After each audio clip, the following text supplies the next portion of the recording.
Okay, so today we'll be starting with the last chapter, term structure of interest rates. Last chapter under what we're left with. So, what do we really mean by term structure of interest rates? यहाँ पे term structure का मतलब क्या हो? Basically, we will talk about कि जब आपका time मतलब maturity वो अगर डिफर करता है तो इंटरेस्ट रेट्स पे क्या इम्पैक्ट करता है. ठीक है, जब you are modelling share prices और you are modelling interest rates, interest rates को मॉडल करना is more difficult than modelling share prices. Why? दोनों चीज आर डिपेंडेंट कि आपका एक्सपेक्टेड आउटकम क्या होने वाला है, मतलब फ्यूचर आउटकम क्या होने वाला है, या फिर how your past was. But interest rates में एक एड ऑन फैक्टर आ जाता है. क्या एड ऑन फैक्टर आता है? That you don't know. Interest rates में क्या होता है? It is also dependent on the duration. Like if let's say there's a 10-year bond and there is a 15 years bond. तो जब 10 years का bond होगा, जब 15 years का bond होगा, तब you would want more interest on this 15 years bond. क्यों? क्योंकि आप ज्यादा रिस्क ले रहे हो. You are holding the bond for 15 years. आप ज्यादा रिस्क ले रहे हो, आपको ज्यादा इंटरेस्ट चाहिए. There is a premium you would want on the basic interest which you are getting. And यहाँ पे वो वाला प्रीमियम कम होगा. सो बेसिकली आप अपना पैसा किसी को दे रहे हो, so there is some sort of liquidity which you are using. So you would want liquidity premium, फिर रिस्क प्रीमियम, सब एड ऑन होके इंटरेस्ट रेट्स बढ़ता है. ठीक है, तो we will be looking at that. And अपने सिलेबस में we have 3 models and those 3 models will be continuous and arbitrage free models. We are very well versed with these two terms. Continuous क्या होता है? You are talking about continuous time framework. आप जो भी modeling करोगे वो एक continuous time framework में करोगे and not in discrete time framework. And जो भी arbitrage free model का मतलब क्या हुआ? Anyone?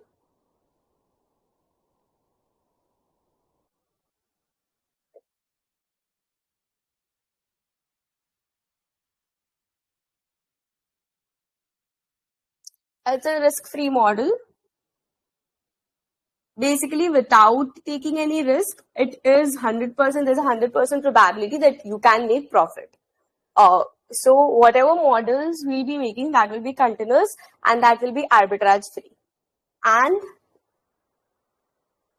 after that, whenever we are pricing derivatives,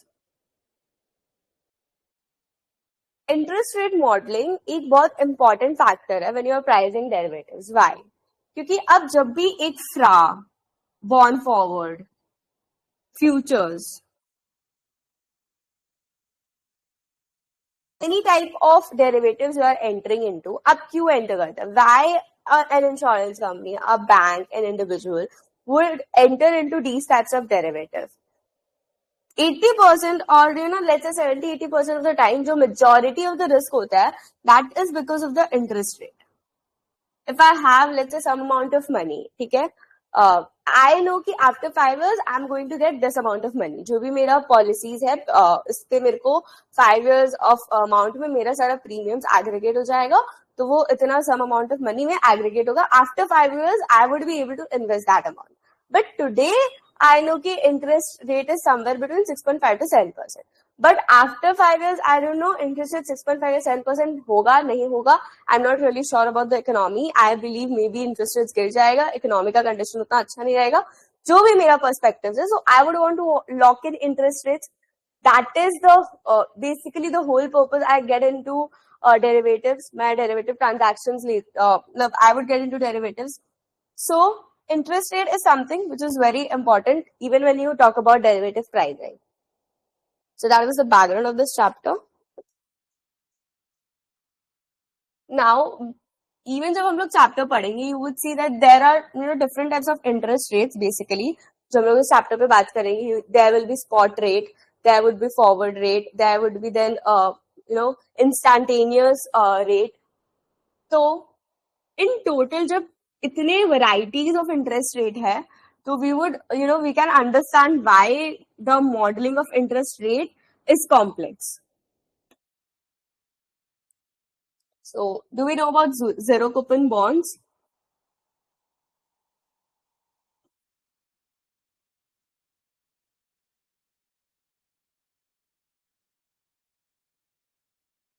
Zero coupon bond का मतलब क्या हो गया? A bond which has no coupon attached to it. Basically, if you have this bond for let's say 5 years, आपके पास है तो after 5 years you would be getting, अगर 100 notional है उसका, you will be getting 100 notional, and आज उसका value क्या होगा? 100 by 1 plus rate of interest by 5. This is clear? ये value होगा, ये अपने को पता है? Yes, no? So what is this R here? अपने जो चैप्टर पढ़ रहे हैं हम लोग, इस R को कैसे मतलब नोटिफाई करेंगे या क्या करेंगे इसको? एंड ये जो प्राइस आ रहा है अपना बॉन्ड का, हम लोग इसको कैसे लिखेंगे according to the conventions used in this chapter? Let's not take 0 here. 2 और 5 इयर्स बॉन्ड है ना, तो यहाँ पे 7 ले लो. तो what is the price of the bond from 2 to 7 years? इसका क्या मतलब हुआ? 2 to 7.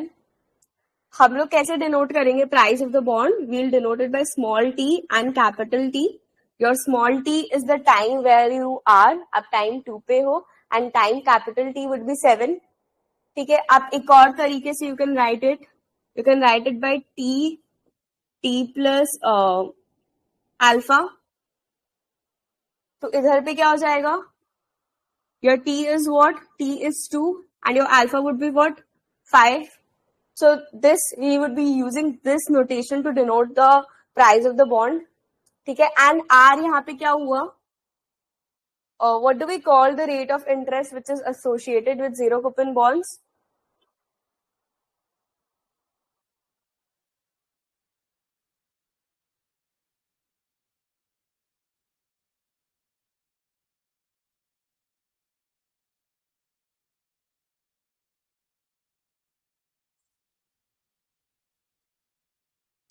जो भी जीरो कूपन बॉन्ड्स से रेट ऑफ इंटरेस्ट एसोसिएटेड होता है उसको हम लोग स्पॉट रेट बोलते हैं.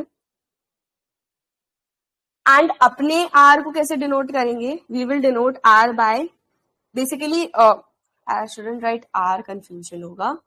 हम लोग स्पॉट रेट को कैसे डिनोट करते हैं? R T comma T. इसका मतलब क्या हुआ? In our example are 2,7. तो स्पॉट रेट का मतलब क्या होता है?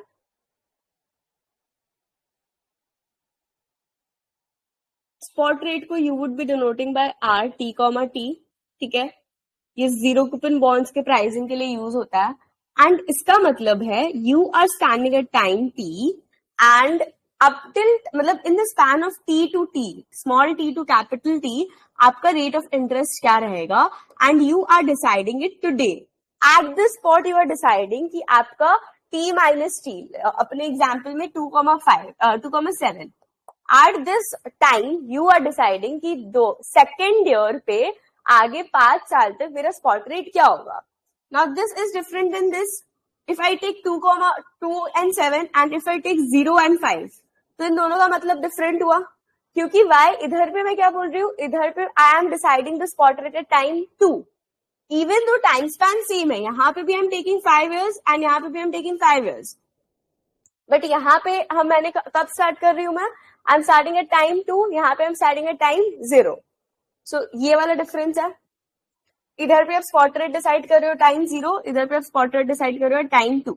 दो टाइम स्पैन 5 years का. तो how would you right pricing का फॉर्मूला? ये वाला जो हम लोग फॉर्मूला हम लोग को पता है, उससे अपने नोटेशंस में कैसे लिख सकते हैं प्राइस ऑफ द बॉन्ड का formula? T comma T would be equal to what? 1 plus rate of interest. Rate of interest अपना क्या हुआ? T comma T. यहाँ पे टू द पावर 5 है, टू द पावर ड्यूरेशन जो भी है, ड्यूरेशन क्या होगा अपना? T minus T.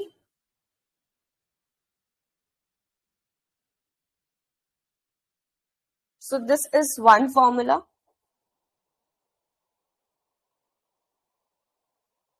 दूसरा फॉर्मूला क्या है in terms of t plus alpha?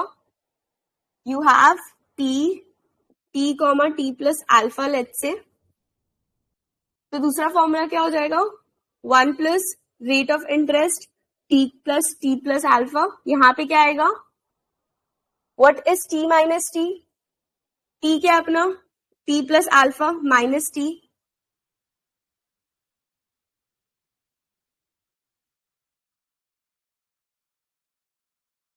What you are left with? You are left with alpha.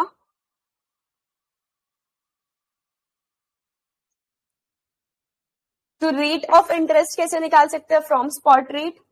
You have 1 plus rate of interest t minus t is equal to t comma t. तो rate of interest क्या हो जाएगा? 1 by t comma t. इसको उधर ले जाएंगे अपने to the power 1 by t minus t minus 1. Is this clear?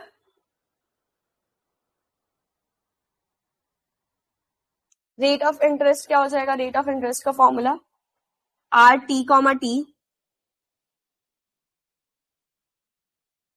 And R T comma T plus alpha का फॉर्मूला क्या होगा?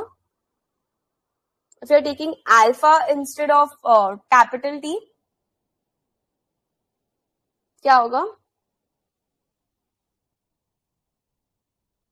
1 by T comma T plus alpha to the power 1 by alpha minus 1.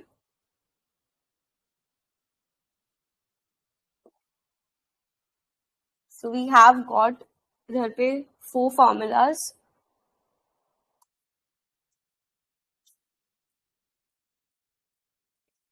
Any doubts?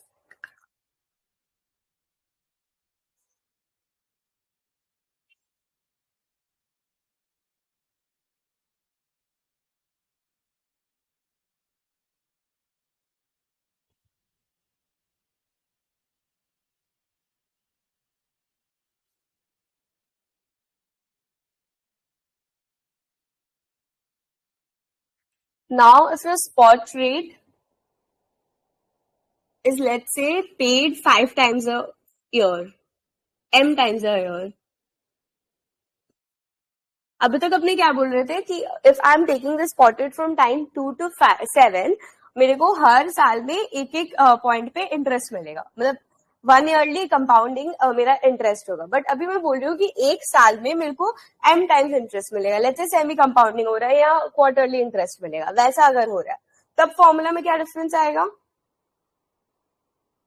What would be the price formula पे? तब क्या difference आएगा?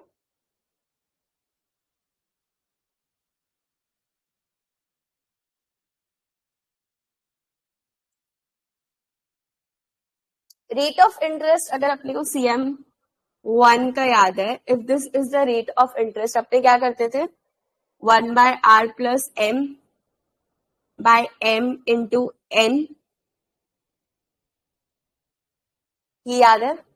If N time span है, basically N is 5 year, ये ऐसे हो जाएगा. This is your interest rate.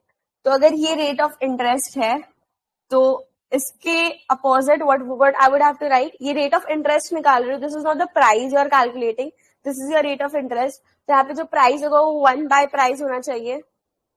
तो 1 बाय प्राइस इधर पे अपना आ जाएगा टी कॉमा टी, और आई should say 0 comma n formula का कंसिस्टेंसी के लिए.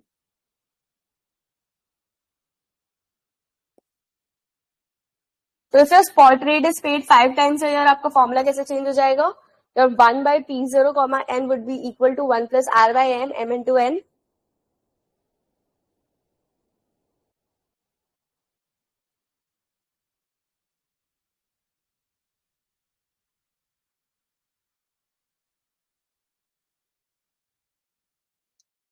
Clear? Now what is your m to infinity. m tends to infinity का मतलब क्या हो गया? कंटिन्यूसली कंपाउंडिंग हो रहा है।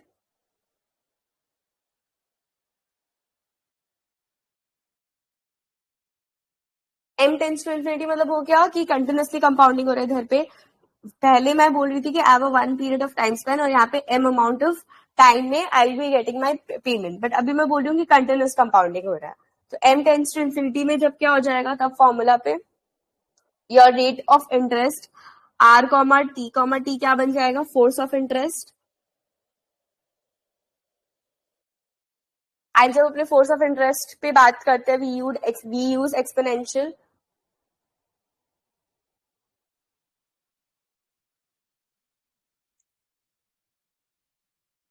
तो क्या हो जाएगा? 1 + r t, alpha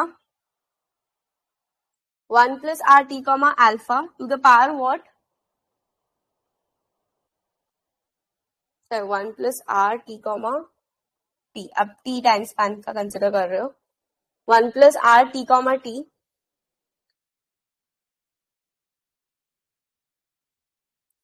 to the power alpha. This is equal to what? 1 + r t, to the power alpha. इसका मतलब क्या होगा? pt, t। And what would be my pt, t अभी?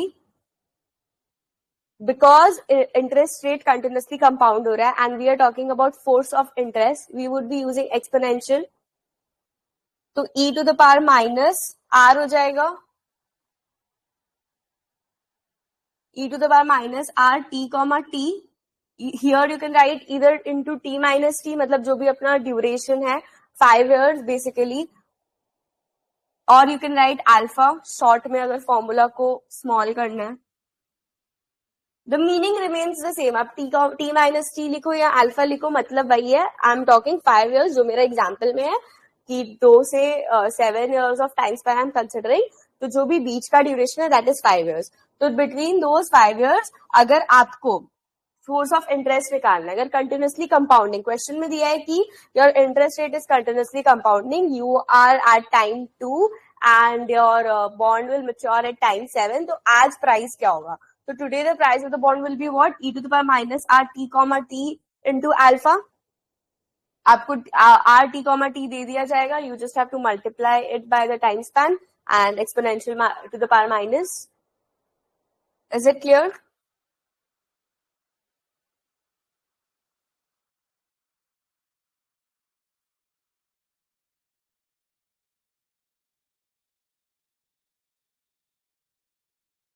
एंड यहां से r t, t क्या हो जाएगा? r t, t क्या हो जाएगा? ln इधर चला जाएगा, you have minus here, minus भी इधर चला जाएगा, minus ln p t, t by alpha हो जाएगा।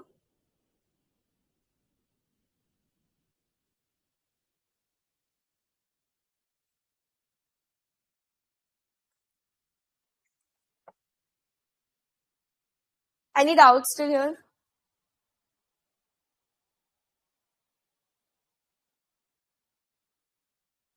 ओके,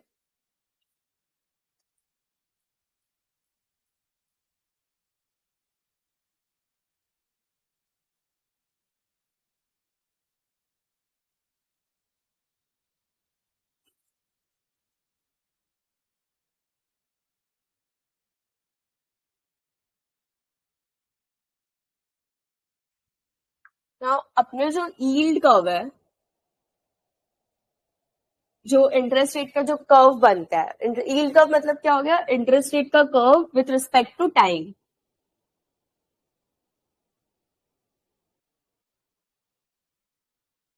यू हैव 3 थियोरीज जिसपे ये कर्व बेस्ड होता है। What are the 3 theories?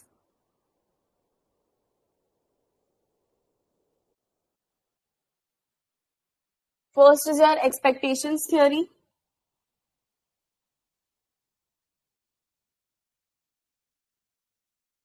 then it is market segmentation theory,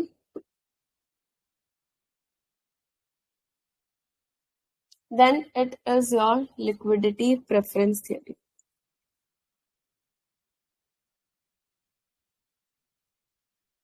And this is a good theory question.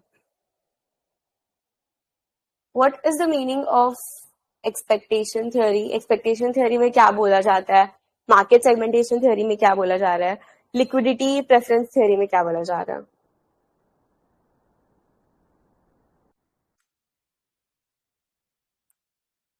Any idea? Yes, no?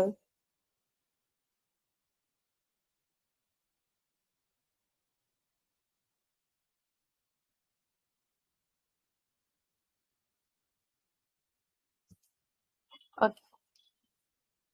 So under expectation theory, we talk कि when you are an investor, आपका expectation क्या होगा? Basically जो मैंने एकदम starting में example लिया था कि if I M an investor and मैं 15 साल के लिए if for 15 years I M blocking my money somewhere, ठीक है, तो आई वुड एक्सपेक्ट कि 15 years मैंने आपको पैसा दिया है तो आप मेरे को ज्यादा इंटरेस्ट रेट दो when compare to if I am investing for 5 years let's say, क्योंकि यहाँ पे मेरा money is block for 15 years, I am taking more risk. मेरे को नहीं पता है कि 15 years ऑफ टाइम स्पैन में इकोनॉमी में कितना चेंजेस आएगा, इंटरेस्ट रेट्स कितना फ्लक्चुएट होगा, but still whether you will be solvent और not, I am taking that extra amount of risk. So I am expecting कि अगर मैं लॉन्गर ड्यूरेशन ऑफ टाइम में इन्वेस्ट कर रही हूँ, so I would want what, I would want more risk. तो expectation theory क्या बोलता है कि जितना आपका इन्वेस्टमेंट का टाइम बढ़ेगा उतना you would want your interest rates to increase.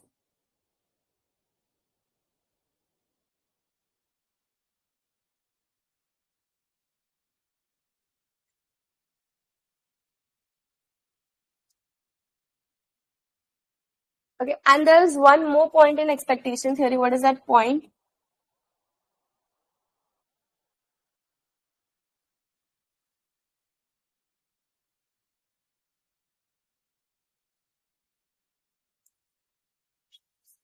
Short term. Let's say someone is investing. There are let's say 3-4 types of person.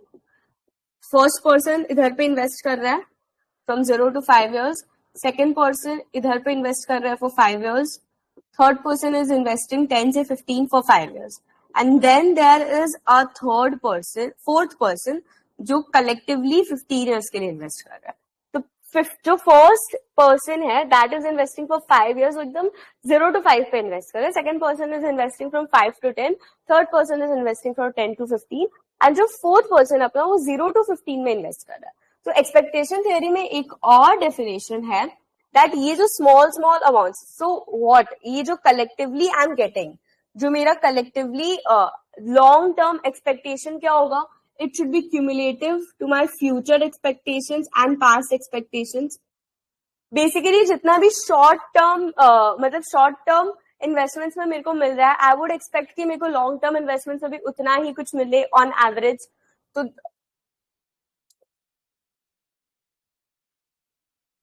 then comes market segmentation theory.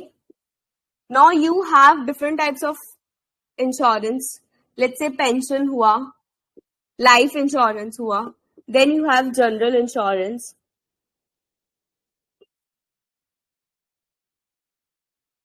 इसका मतलब हो गया कि मार्केट का सेगमेंटेशन क्या है, मार्केट में किस चीज का परसेंटेज ज्यादा है. If there is a demand for life insurance, let's say कुछ हुआ and people are demanding for life insurance more. Life insurance company का रिस्क क्या होता है, लॉन्ग टेल, क्योंकि उनके पास जो भी पैसा होता है, if I am taking a life insurance, मेरा मोस्टली लाइफ इंश्योरेंस कितना टाइम स्पैन का होता है, 30 years, 20 years, 40 years. तो लाइफ इंश्योरेंस कंपनी का रिस्क बहुत लॉन्ग टेल है, उनको जो भी पैसा देना आफ्टर 20 years, 30 years, 40 years देना, तो उनको अपना पैसा बहुत लॉन्ग टेल अमाउंट, मतलब लॉन्ग टर्म के लिए इन्वेस्ट करना होगा. तो जब life insurance company is in trend, तो जब लाइफ इंश्योरेंस कंपनी ट्रेंड में होता है तब क्या होता है, आपका जो भी लॉन्ग टर्म इन्वेस्टमेंट्स होगा उसका पॉपुलैरिटी बढ़ जाएगा. तो अगर किसी का डिमांड बढ़ जाएगा, लॉन्ग टर्म इन्वेस्टमेंट का अगर डिमांड बढ़ जाएगा तो उसका प्राइस का क्या होगा, द प्राइस विल व्हाट, अगर किसी का डिमांड बढ़ा तो उसका प्राइस भी बढ़ेगा, एंड प्राइस बढ़ने से रेट ऑफ इंटरेस्ट क्या हो जाएगा, कम हो जाएगा. बट अगर general insurance company is in trend, general insurance company को मोस्टली शॉर्ट टाइम स्पैन के लिए इन्वेस्ट करना होता है, तब general insurance company would want more short term insurance. तो अगर मोर शॉर्ट टर्म इंश्योरेंस है तो इसका प्राइस बढ़ेगा शॉर्ट टर्म इंश्योरेंस का, and short term rate of interest will decrease.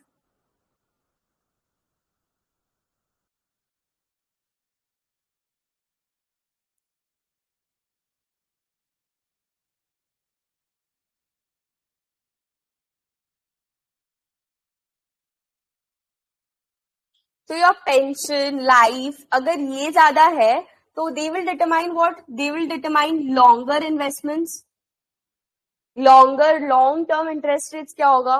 Then your general insurance company will let's say determine short term या medium term insurance. Then there comes normal people like you, me, businessman. उनका ज्यादा long term investments नहीं होता businessman का, mostly short term mid term. If you are a businessman और you are entrepreneur, you are starting something, you would want की at least 2-3 years of time span में I would get some money ताकि I would invest it in somewhere else, या फिर I would start maybe एक नया startup, जो भी अपने जो भी पर्सनल इन्वेस्टमेंट्स होते हैं. तो इफ दैट इज मोर, तो ये लोग क्या डिटरमाइन करेंगे, they will determine short term interest rates. तो according to their supply, according to their demand, ये लोग का डिमांड क्या चल रहा है, pension, life insurance, general insurance, businessman, अपना short term and long term interest rates will fluctuate. Clear.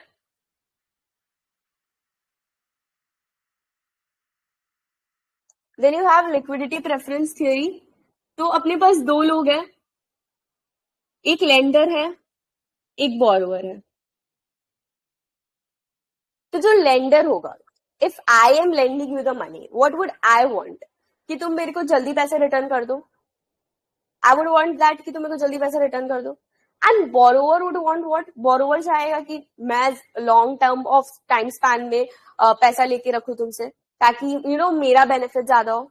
तो लेंडर वुड वांट व्हाट, कि शॉर्ट टर्म लेंडर का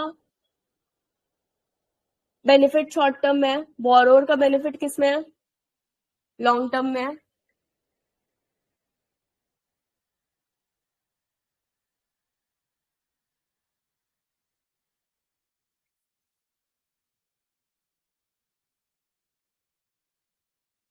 तो इफ लेंडर के लिए शॉर्ट टर्म प्रेफरेबल है, and if you would want कि आपको लॉन्ग टर्म के लिए चाहिए जो लेंडर के लिए फेवरेबल नहीं है, तो जो लॉन्ग टर्म इंटरेस्ट रेट्स होगा उसके लिए lender would be going to charge you more, क्योंकि वो उसके फेवर में नहीं है. तो when something is not in lenders favour, lender उसके लिए एक्स्ट्रा इंटरेस्ट रेट्स चार्ज करेगा. तो lender would be charging what, more interest for long term than short term. So all these theories basically gives you a similar type of conclusion कि long-term interest rates are, higher or more than the short-term interest rates. If you ignore some certain type of, let's say, exceptions, there may be exceptions जहाँ short term में आपका interest rates hike हुआ and long term में interest rates कम हो गया. Something due to economy, जो भी आपका political scenario change हुआ, कुछ भी हुआ. Clear?